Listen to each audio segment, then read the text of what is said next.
Hi, this is Omar at Top 5 E-Bikes, and today we have another comparison video for you because Ariel Rider just announced a new fat tire e-bike. Ariel Rider just announced an exciting new option for those looking for a fat tire e-bike that's around $2,000. Their new e-bike is called the Kepler, and I think it's their first fat tire e-bike. They normally focus on moped style e-bikes.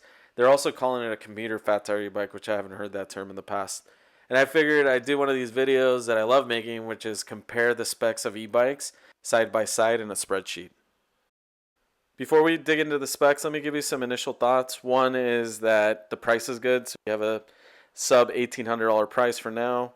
You also have a big battery, a big motor, big payload capacity with this e-bike.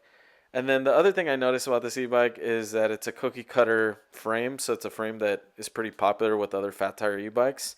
So those are my initial thoughts without digging into any of the specs. Did want to mention that we have a similar video where we actually spent more time digging through the specs of 4 different e-bikes. The Aventon Aventure, the RadRover 6 Plus by Rad Power Bikes, the Magicycle, and the Himiway. And in that case, we had all the full specs, which for this particular e-bike, the Kepler, we don't have all the specs. So this is more of a shorter version of that particular video.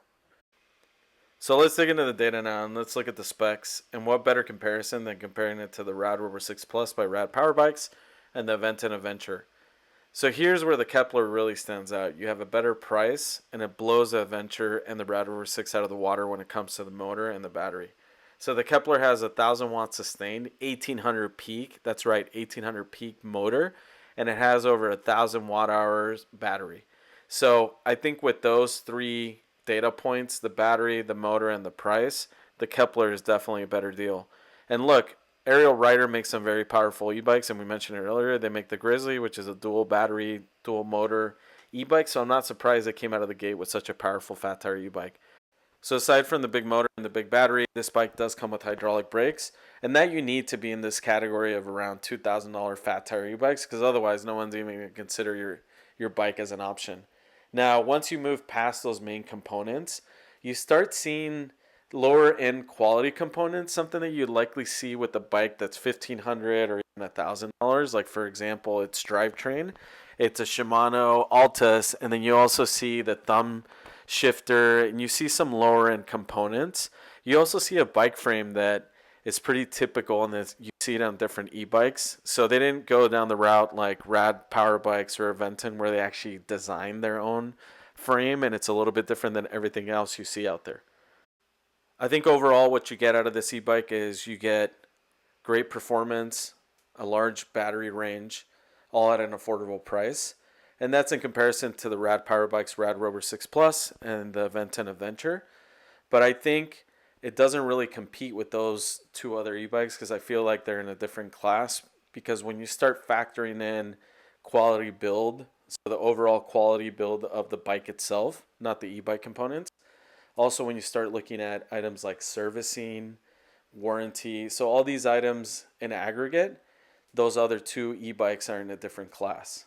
Now that said, an e-bike that I think is better suited and more of a one-to-one comparison would be something like the Be Cool Pathfinder. So of course, now that I mentioned the Be Cool Pathfinder, I got to throw it into the spreadsheet. And here you see it right next to the Ariel Rider Kepler.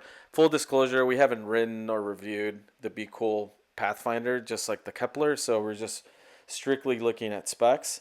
I mean, the one thing I can say is these 2 e-bikes look very, very similar. The only difference is the motor, really. So you have a bigger motor with the Kepler.